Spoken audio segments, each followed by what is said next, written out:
Break के बाद स्वागत है आप सभी का। आप देख रहे हैं कालचक्र, घर आओ नंदलाल। और चलिए अब जल्दी से पंडित जी से उस कृष्ण मंत्र के बारे में भी अब जान लेते हैं जिसे आज के दिन जपने से परिवार में सुख, शांति और एकता बनी रहती है और क्लेश से भी मुक्ति मिलती है। हालांकि पंडित जी आप बता ही रहे हैं, हर एक मंत्र का महत्व है, जीवन से बाधाएं दूर करने वाला। हर एक मंत्र हर चीज में सक्षम है, लेकिन इसी को ध्येय में रखकर किस मंत्र का जाप करें? ओम कृष्णाय वासुदेवाय हरये परमात्मने प्रणतः क्लेशनाशाय गोविंदाय नमो नमः। इस मंत्र को कहते हुए अगर आप नाचिए, अगर आप प्रेमाश्रु बहाइए, इस मंत्र को कहते हुए आप अपने हाथ में करताल बजाइए, इस मंत्र को कहते हुए आप अपनी शुद्ध बुद्ध भूल जाइए, तो जो आपको सुख मिलेगा वो त्रिलोकी की संपदा मिलने पर भी आपको सुख नहीं मिलेगा। आपके परिवार में अगर सुख शांति नहीं है, समृद्धशाली होने के बाद भी घर में बहुत कलेश है, परिवार के सदस्यों में एकता नहीं है, तो इस मंत्र का कम से कम 108 बार सुबह शाम जप जरूर करना चाहिए। इस मंत्र का जप करने से घर पर कभी कोई संकट नहीं आता है और घर के हर सदस्य को इस मंत्र को 2-4 बार रोज जरूर बोलना चाहिए। जय मां विंध्यवासिनी। पंडित जी, गौ सेवा, उसके बारे में भी मैंने आपसे पूछा था, वो रह गई थी बात। गौ सेवा यूं भी आम दिनों में भी, और आज तो क्योंकि श्री कृष्ण जन्माष्टमी है। विप्रधेनु सुर संतहित लीन मनुज अवतार निज इच्छा निर्मित तनु माया गुण गोपार। भगवान श्री कृष्ण, भगवान श्री राम, ये विप्र माने ब्राह्मण, धेनु माने गाय, सुर माने देवता, संत माने सज्जन पुरुष। इन्हीं के लिए वो बार बार शरीर धारण करते हैं, बार बार अवतार लेते हैं, गाय के लिए अवतार लेते हैं। और भगवान कृष्ण के जन्म के पहले पृथ्वी ने गाय का रूप धारण करके श्रीहरि विष्णु के सामने जाकर विलाप किया था कि पापाचार दुराचार से मैं त्रसित हो गई हूं। ब्रह्मा भी साथ में गए थे। तब भगवान ने कहा था तुम चिंता मत करो, मैं शीघ्र ही देवकी वसुदेव का पुत्र बनकर इस पृथ्वी का भार उतारने के लिए आ रहा हूं और तुम्हारी रक्षा करूंगा। गाय में 33 कोटि देवी देवताओं का वास होता है। गाय एक ऐसा मतलब कि जीव है, गंगा एक ऐसी पवित्र जलधारा है। गाय हमारे समस्त पापों का उन्मूलन कर सकती है। लेकिन सबसे ज्यादा दुर्दशा तो कलयुग में गाय की, गौ माता की। आप देखिए ऐसा है, हर युग में अगर देखा जाए तो निशाचरों ने गाय को दुख पहुंचाया है, असुरों ने गाय को दुख पहुंचाया है। और जब जब गाय दुखी हुई है तब तब प्रभु आकर के उसका रक्षा किए हैं, उसकी रक्षा करते हैं। इसलिए जो लोग गाय की दुर्दशा करते हैं वो गाय की दुर्दशा नहीं करते हैं, वो लोग अपनी दुर्दशा करते हैं, वो लोग अपनी दुर्दशा करते हैं। आशा इस संसार को अगर ध्यान से देखोगे ना, तो सब लोग यहाँ कहते हैं कि मैं यहाँ का राजा, मैं यहाँ का राजा, मैं यहाँ का राजा, लेकिन आज तक कोई 1 सेंटीमीटर जमीन यहाँ से लेके जा नहीं पाया। तो इसलिए ये देहाभिमान, नराभिमान जो है ये उचित नहीं है। गाय के दर्शन मात्र से पाप ताप का नाश होता है। तो निश्चित रूप से मैं सभी दर्शकों से कहूंगा कि जहां भी आपको गाय दिखाई दे वहां आपको मानसिक रूप से प्रणाम जरूर करना चाहिए। और जब भी आपके पास संभव हो तो आप किसी गौशाला में जाके गायों के लिए हरे चारे की व्यवस्था करें। मैं दावे के साथ कहता हूं, इससे बड़ा आपके लिए कोई धर्म हो नहीं सकता। अगर आप किसी गौशाला में जाकर गायों को हरा चारा, गाय के बछड़ों के लिए हरा चारा की व्यवस्था करते हैं तो निश्चित रूप से इससे बड़ा पुण्य कार्य कोई नहीं हो सकता है। गाय की सेवा और कन्यादान, सुपात्र को दिया हुआ कन्यादान, सुपात्र को दिया हुआ गौदान, ये आपको मोक्ष दिलाता है, इसमें कोई संदेह नहीं है। जय मां विंध्यवासिनी। और अब धनु राशि के जातकों की बात कर लेते हैं। क्या है कृष्ण जन्माष्टमी पर आपके लिए महा उपाय, महामंत्र और महाभोग भी? पंडित जी, खूब बढ़िया से आप धनु राशि के जातक लड्डू गोपाल की सेवा करिएगा, जन्मोत्सव मनाइएगा आज, और उनका खूब बढ़िया अभिषेक करिएगा। अभिषेक करने के बाद खूब सुंदर सुंदर वस्त्र पहनाइएगा, अपने शक्ति सामर्थ्य के अनुसार मोर मुकुट पहनाइएगा। और ओम नमो नारायणाय नमः इस मंत्र का अविरल जप करिएगा। पंचमेवा मूंग के आटे की पंजीरी का भोग लगाइएगा, एक पान का पत्ता चढ़ाइएगा, कपूर से आरती करिएगा, प्रसाद भक्तों में वितरित कीजिएगा और हर्षोल्लास के साथ भजन कीर्तन जरूर करिएगा। जय मां विंध्यवासिनी। अच्छा पंडित जी, एक चीज मैं जरूर जानना चाहती हूँ, अलग अलग चीज भी आज चढ़ाया जाता है श्री कृष्ण को, कोई बांसुरी चढ़ाता है, अलग अलग जो भी, क्या चीज दान करने से, क्या चीज चढ़ाए जाने से क्या फल मिलता है? अलग अलग कुछ ऐसी चीजें हैं? हाँ, अलग अलग चीजों, देखो जो चीज हम चढ़ाते हैं ना उसी के अनुरूप हमें फल मिलता है जी। हम उन्हें क्या जरूरत है, वो तो अकिंचन है जी।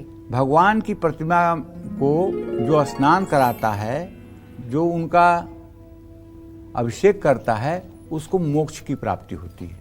जो भगवान को, कृष्ण को दूध से अभिषेक करता है, उसे अश्वमेध यज्ञ का फल प्राप्त होता है। जो श्री कृष्ण की गीली प्रतिमा को साफ कपड़े से पोंछता है, उसके जन्म जन्मों का पाप नष्ट हो जाता है। जो व्यक्ति कृष्ण के अभिषेक के समय शंख बजाता रहता है या विष्णु सहस्त्र नामावली का पाठ करता रहता है, जो कृष्ण को सुंदर फूलों की माला चढ़ाता है, उस और कपिला गाय को दान करने के बराबर वो पुण्य प्राप्त करता है। जो व्यक्ति कृष्ण प्रतिमा के लिए सुंदर वस्त्र अर्पित करता है, उसे विष्णु धाम में स्थान मिलता है। जो व्यक्ति रत्नों, धातुओं और मणियों से श्री कृष्ण का श्रृंगार करता है, उसको दुर्लभ फलों की प्राप्ति होती है। जो व्यक्ति तुलसी दल से श्री कृष्ण की पूजा करता है, उसको यज्ञ, दान, तीर्थयात्रा, माता पिता की सेवा, शास्त्रों के पाठ करने जितना फल प्राप्त होता है। ऐसे व्यक्ति का द्वारका तीर्थ में दर्शन करने का फल प्राप्त होता है। जो व्यक्ति भगवान कृष्ण को अगरू धूप निवेदित करता है, वो हर पाप ताप से मुक्त हो जाता है। जो नंदलाल को कपूर, घी और गूगल अर्पित करता है, वो उच्च पद को प्राप्त करता है। जो व्यक्ति कृष्ण मंदिर में हर रोज दीपक जलाता है, उससे सबसे बड़ा पद प्राप्त होता है। जो व्यक्ति भगवान कृष्ण को उनका मनपसंद भोग लगाता है और उनको पीने के लिए सुंदर चांदी के गिलास में जल अर्पित करता है, उसके पितर हमेशा तृप्त रहते हैं। जो व्यक्ति श्री कृष्ण को फल अर्पित करता है, उसकी मनोकामनाएं पूर्ण होती हैं। जो भगवान श्री कृष्ण की प्रतिमा की परिक्रमा करता है, उसके कुल में किसी को भी यमलोक में दंड भोगना नहीं पड़ता है। जो व्यक्ति गीता, गजेंद्र मोक्ष स्तोत्र, भीष्म अस्तवराज, विष्णु सहस्रनामावली का पाठ करता है या गोपाल सहस्रनामावली का पाठ करता है, उसको मोक्ष की प्राप्ति होती है। कृष्ण मंदिर में झंडा लगाने से ब्रह्मलोक में स्थान मिलता है। कृष्ण भजन गाने से सामवेद का पाठ करने का फल प्राप्त होता है। जो वेद के एक श्लोक का भी पाठ करता है, उसको ब्रह्मलोक में निवास मिलता है। जय मां विंध्यवासिनी। और अब चलिए जल्दी से, अगर आप हैं मकर राशि के जातक, तो मकर राशि वालों के लिए क्या है कृष्ण जन्माष्टमी का महा उपाय, महामंत्र और महाभोग, ये भी जान लेते हैं पंडित जी से। पंडित जी, मकर राशि वालों को क्या बताएंगे? मकर राशि के जातकों को भी चाहिए कि विधि पूर्वक अभिषेक करें दक्षिणावर्ती शंख से। अभिषेक करने के बाद सुंदर वस्त्र आभूषण से सुसज्जित करके भगवान का ओम नमो भगवते वासुदेवाय मंत्र जपते रहें और उन्हें अच्छे अच्छे चीज़ों का भोग प्रसाद चढ़ाएं, जैसे गुलाब जामुन, रसीले फल, माखन मिश्री, तुलसी का पत्ता, ये सब भगवान को समर्पित करें और अपना हृदय भगवान को समर्पित कर दें। हृदय में भगवान और भगवान के श्री चरणों में अपना हृदय और पूर्ण शरणागति ले लें। हे प्रभु, मैं जैसा भी हूँ आपका हूँ, आप संभालिए, बस। जय मां विंध्यवासिनी। पंडित जी, किस चीज से अभिषेक करने से क्या प्राप्ति होती है, आपने बता दिया। मैं दो लोग, एक तो जिन लोगों को अपनी राशि नहीं पता, उनके लिए आप क्या बताएंगे, और दूसरा, जैसे मैंने कहा बांसुरी, कोई श्रृंगार सामग्री दान करता है, कोई परिधान दान करता है, कोई कुछ कुछ अलग अलग उद्देश्यों के साथ कहते हैं पूर्ति होती है। सबसे उत्तम कौन सा ऐसा दान है जिससे सब कुछ की प्राप्ति होती है? ऐसा क्या होता है श्री कृष्ण को? देखो, ऐसा है, भगवान को तो सुदामा का चावल बहुत अच्छा लग जाता है। भाव मतलब? भाव तो भगवान को सबसे ज्यादा प्रिय है भाव। भाव ही विद्यते देव, भाव सबसे प्रिय है। जो अपनी सबसे प्रिय वस्तु है वो अगर भगवान को समर्पित की जाए तो निश्चित रूप से भगवान बहुत प्रसन्न होते हैं। आज जन्माष्टमी पर मैं बताना चाहूंगा अपने सभी दर्शकों को कि आप भाव से, धन्ना जाट ने रोटी समर्पित की थी और जब रोटी खाने भगवान बैठे कृष्ण ना, तो धन्ना जाट ने कहा मैं 7 दिन से भूखा हूं, पूरी मत खा जाना, थोड़ी सी मेरे लिए भी बचा देना। ये है भाव। भाव से वो रोटी खाने भी चले आते हैं। और 56 प्रकार का भोग लगवा के बैठा था दुर्योधन, वहां लात मार के चले आए। विद्वानी का केला खा लिए, सेवरी के जूठी बैर खा लिए। तो जो भी है वो भाव से जो भी आप समर्पित कर देंगे वो उसे स्वीकार कर लेंगे। फलम पुष्पम पत्रम तोयम, जो कोई श्रद्धा से समर्पित करे उसे वो स्वीकार करते हैं। ठीक है पंडित जी, एक और कुंभ और मीन राशि वालों की भी हम बात करेंगे, लेकिन उससे पहले वक्त एक छोटे से ब्रेक का हो चला है। देखिए श्री कृष्ण जन्माष्टमी स्पेशल घर आओ नंदलाल, ब्रेक के बाद स्वागत है आप सभी का। आप देख रहे हैं काल चक्र और चलिए अब जल्दी से बात करते हैं कुंभ राशि वालों की। आज कुंभ राशि वालों के लिए क्या है कृष्ण जन्माष्टमी का महा उपाय, महामंत्र और महाभोग कुंभ राशि के जातकों के लिए पंडित जी? आज पवित्र पर्व है जन्माष्टमी का। जन्मोत्सव मनाइए।